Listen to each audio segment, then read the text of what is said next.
PIB qui va chuter dans les 8%. On a l'Inde qui ralentit à son plus bas niveau depuis 10 ans, mais la croissance européenne, je suis assez d'accord avec Emmanuel, franchement, on est tous en train de se familiariser sur l'Europe, mais on a 1%, 1,5% de croissance cette année, on a les États-Unis à 3%. Avec tous ces éléments, les marchés devraient baisser. Or, ils ne baissent absolument pas, tout simplement parce qu'il y a des excès de liquidité. Vous avez des taux à zéro, aussi bien d'un point de vue monétaire que d'un point de vue obligataire. Je crois que sur le 10 ans allemand, on avait un 60, sur le 10 ans américain, on a plus de 70. Et les investisseurs se disent, parce qu'ils sont quand même obligés à remonter, où est-ce que je vais mettre l'argent? Donc ils le mettent sur les actions. Un jour, ça se terminera. Un jour, je pense que les machines vont baisser. Mais moi, c'est vrai que ma grande interrogation en ce moment, c'est de où peut venir la forte baisse. Si l'un des trois intervenants a la réponse, moi je suis preneur parce que j'ai beau essayer d'échafauder tous les plans possibles et inimaginables, à moins de facteurs exogènes comme une guerre ou l'assassinat d'Obama ou d'autres choses dont je ne parlerai pas. J'ai vraiment du mal à voir d'où la baisse pourrait venir. Alors quand je dis baisse, je dis pas de revenir à 4000 points et 3900 points. Je dis les 3005, 3006, que certains figures, certaines personnes évoquent par-ci par-là. Merci Eric. Alors, les questions de la salle. On va vous faire passer des micros, alors peut-être on va prendre un ou deux sur la salle, pas sûr qu'il soit assez. Ça va. Hop. À chaque côté.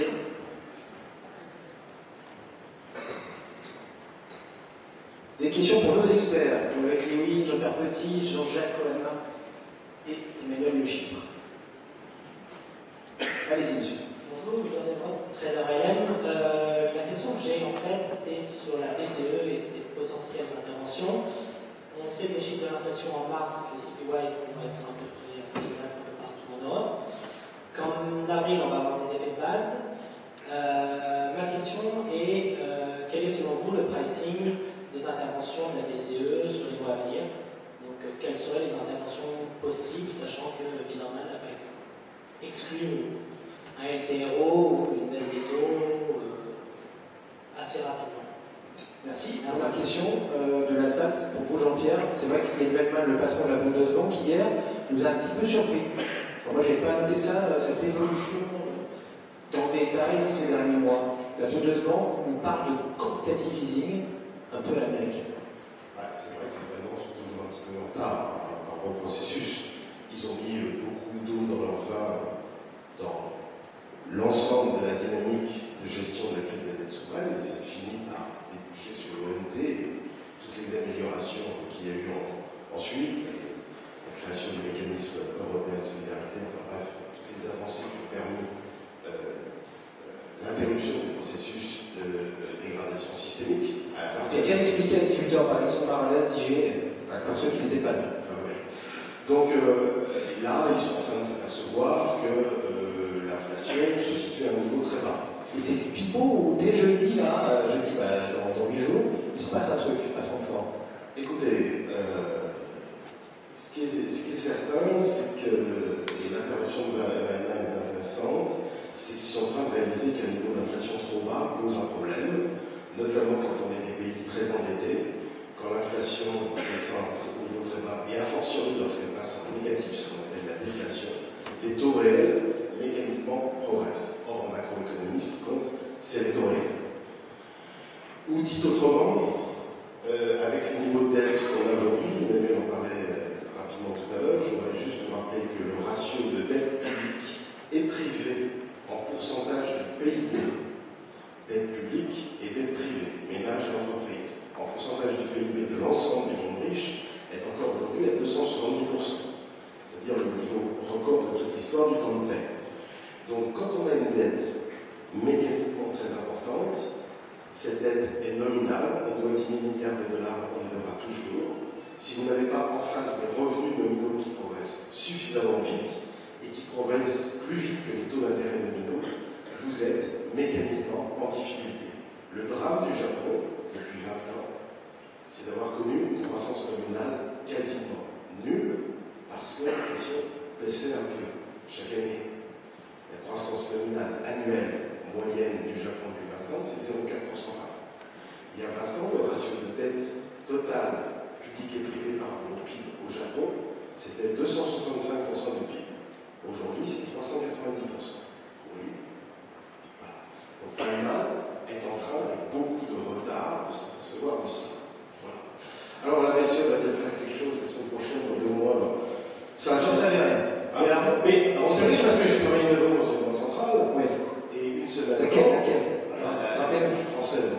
en France.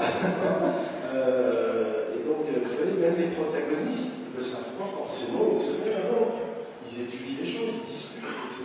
Alors, si vous ne savez pas, la seconde question, et après on écoute Jean-Jacques, et on prendra d'autres questions. Est-ce que c'est trop tard? Est-ce que c'est déjà trop tard? Non, c'est jamais trop tard pour essayer de lutter contre les forces déflationnistes. C'est jamais trop tard. La preuve, ce qu'on appelle les Abenomics, pour la première fois, les autorités japonaises, l'État et la Banque du Japon, a pris la mesure du risque déflationniste à partir de la fin 2012, lorsque Shinzo Abe, début 2013, lorsque Shinzo Abe était élu. On ne sait pas si ça va fonctionner. Oui, d'accord, mais il fallait mieux faire cela que de ne rien faire. La BCE a encore énormément d'armes à sa disposition. Quand la Fed a passé ses taux à 0%, il y a beaucoup d'investisseurs qui ont dit qu'elle n'avait plus d'armes. Mais il y a plein d'armes. Le pouvoir des banques centrales est sans limite. Je vous dois 10 000 euros, Sébastien. Ah. Je vous donne 10 000 euros. Oui, je vous fais un chèque, c'est une dette que j'ai à votre égard. Je vous fais un chèque de 10 000 euros. Est-ce que vous avez le droit de me refuser? Est-ce que vous avez le droit en droit français? Est-ce que vous avez le droit de me refuser? Je vous réponds tout de suite. Je vous réponds, vous avez la décidé. Je vous réponds, c'est non. Ça efface la dette. Vous êtes bien d'accord? Oui. Je suis une banque centrale, j'ai un pouvoir de création monétaire illimité. Voilà le pouvoir d'effacement de la dette de la banque centrale. C'est incontestable, ça. Voilà. C'est Jean-Pierre Petit qui parle, c'est pas Jean-Luc Mélenchon. On ne peut pas comme ça faire savoir la planche à billets. Pas la planche à billets, c'est encore un autre truc. C'est ça le pouvoir des banques centrales. Le pouvoir des banques centrales n'a jamais été aussi élevé. Hein. Et la BCE encore. Alors, monsieur, vous allez peut-être sur les aspects techniques, elle a énormément de. Alors, il y a l'hypothèse de passer les taux de facilité de dépôt en territoire négatif. Il y a l'hypothèse de faire une nouvelle LTRO à long terme avec des taux garantis très bas. Il y a l'hypothèse sur laquelle travaille la BCE de racheter des produits ABS, c'est pas securities, représentatifs de crédit aux entreprises, notamment qui ne bénéficient pas de la baisse des taux d'emprunt d'État, parce que les taux des entreprises italiennes et espagnoles sont encore trop élevés après la baisse des taux des emprunts d'État, etc. C'est un retourné, on a compris. Voilà. On a 3%, si on est en récession et en déflation, ça fait des taux réels. Voilà, exactement. Donc il y a encore énormément d'outils à la disposition de la BCE et même des autres banques centrales, parce que l'histoire n'est pas terminée. Parler du Japon, attention, je suis d'accord avec la réserve philippiniste tout à l'heure. La réserve fédérale centrale, M. Sontaplet, elle relèvera son taux l'année prochaine, si tout va bien. S'il y a une nouvelle pression déflationniste qui pourrait venir de l'extérieur des États-Unis, je suis d'accord, et je l'ai dit tout à l'heure, pour moi le principal danger c'est la République populaire de Chine. À ce moment-là, la Fed, et je ne parlerai pas des autres pays émergents qui amèneraient une nouvelle pression déflationniste, n'ayez aucun doute là-dessus, la Fed n'hésitera pas à revenir au quantitative easing. Les promesses n'engagent que ceux qui y croient, comme disait l'autre Emmanuel. Non, c'est pas une promesse, c'est Janet Yellen qui n'a pas promis d'ailleurs de remonter ses taux, mais qui a proposé. Je peux vous passer une aussi. Allez-y, Emmanuel. Juste un élément de contexte sur la BCE, je suis d'accord avec Jean-Pierre. En plus, la BCE a un avantage formidable sur la réserve fédérale américaine. N'oubliez pas que c'est une banque centrale moderne, que la Fed est une banque ancienne du début du XXe siècle, que les outils à la disposition, les canaux de transmission que peut utiliser la Banque centrale européenne sont beaucoup plus modernes et beaucoup plus efficaces que ceux que peut utiliser la Fed. Un élément de contexte, toutefois, une des raisons pour lesquelles aussi il ne s'est rien passé à la BCE, et vous trouvez peut-être que ça tarde. Moi, je me rappelle que la déception des dernières semaines, n'oubliez jamais un paramètre, c'est que la BCE, elle a cette union monétaire à gérer et qu'elle s'est dit que si elle faisait quelque chose, on était à nouveau reparti pour une période où, ça y est, les gouvernements allaient pouvoir se croiser les bras, dire finalement, ça y est, la BCE nous a encore sauvés. N'oubliez pas que la décision de la BCE, la dernière décision de ne rien faire, c'est aussi un moyen de rappeler aux États qui ne font rien, et notamment la France, de dire, attendez, on ne va pas faire le boulot à votre place,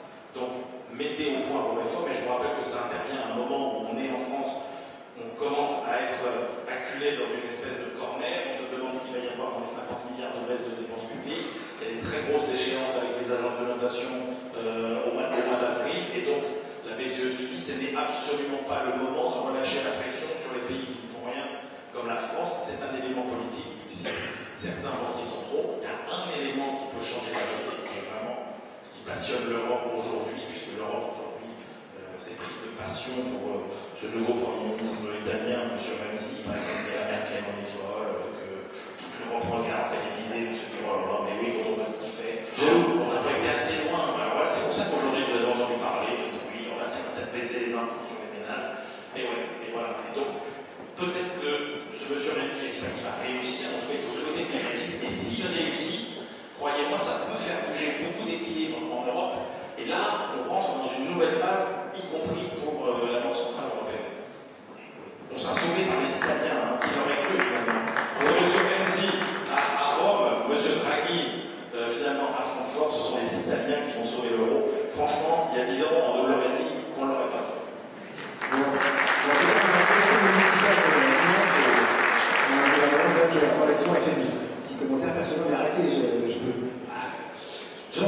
un dernier mot.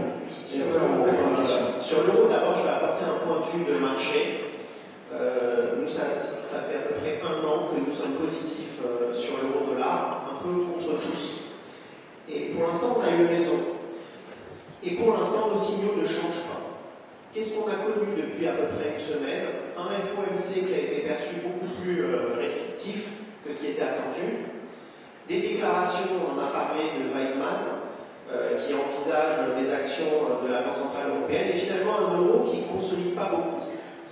Tout cela me conforte dans l'analyse qui a été présentée par Emmanuel de Chypre, c'est-à-dire que nous sommes dans une tendance d'appréciation long terme de l'euro-dollar, qui, à mon sens, témoigne d'une certaine japonisation de la zone euro.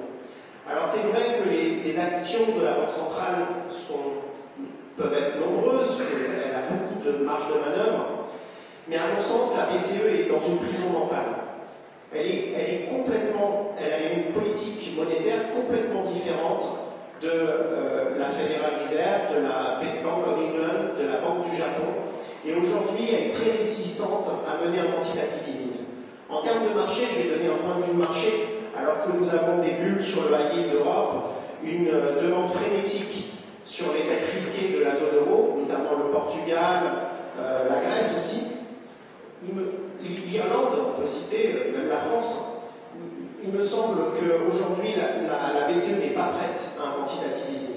J'en veux pour preuve que quand je regarde les déclarations de certains membres du directoire, je pense à la nouvelle arrivée allemande, Sabine Lautenschlager, par exemple, qui disait qu'elle n'était pas pour l'OMT, par exemple, qu'elle était réticente à l'OMT. À mon sens, la BCE va probablement abaisser son taux de rémunération des dépôts à des niveaux négatifs, mais cet abaissement ne répond pas à l'enjeu. L'enjeu, c'est le bilan. Ce que va regarder le marché, c'est le bilan de la BCE. Or, le bilan aujourd'hui se contracte. Le bilan de la Fed, il augmente à un rythme moins élevé de développement. Le bilan de la Poche, il explose. Le bilan de la Banque of England continue à monter.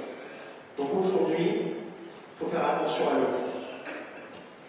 Merci. Sur chacune question, ce sera peut-être la dernière, sauf si vous faites des réponses courtes, bien sûr, mais c'est pas gagné. Une question, donc. Allez-y, allez-y. Juste une question. D'abord, je voudrais exprimer le phénomène d'ancrage psychologique sur Une question, s'il vous plaît. comptent beaucoup les banques centrales. Oui. Dire que la Réserve fédérale mène une politique expansionniste de sa masse monétaire parce qu'elle considère que les esprits sont trop, pour l'instant, ancrés dans un schéma de prolongation et de déflation, même aux États-Unis. Et inversement, pour la BCE, l'Allemagne considérait que les esprits européens étaient trop ancrés dans un schéma inflationniste. Et à mon avis, ceci va s'inverser en raison de la détérioration visible des comptes de l'Allemagne, qui connaît une plus en plus grande difficulté. Et quelle est votre question, monsieur? Et donc, je ne sais pas de quoi vous parlez. Oui, pardon. Vous êtes. Je suis. Tu peux vous lever. Oui, je peux me lever. Voilà. Quelle est votre question? Ma question, c'est de dire qu'il ne faut jamais oublier qu'au bout du bout. Il n'y a pas de question. Les banques centrales tiennent tout le compte de l'intérêt de leurs économies et que tôt ou tard, les Américains vont passer une politique monétaire, disons, très laxiste, une politique de resserrement, et que ce jour-là, l'euro va inévitablement baisser par rapport au dollar. Merci monsieur, c'était donc à Pierre, le conservateur, il n'y avait pas de question. Allez, dites-moi. Merci. Donc une autre question. La seule question, c'est voir ce que ça va se produire. Merci de répondre. Ça, on laisse réfléchir. Et une question là-bas. Allez-y, je vous en prie. Ce sera la dernière. Oui, bonjour. Une question pour M. Louis, s'il vous plaît.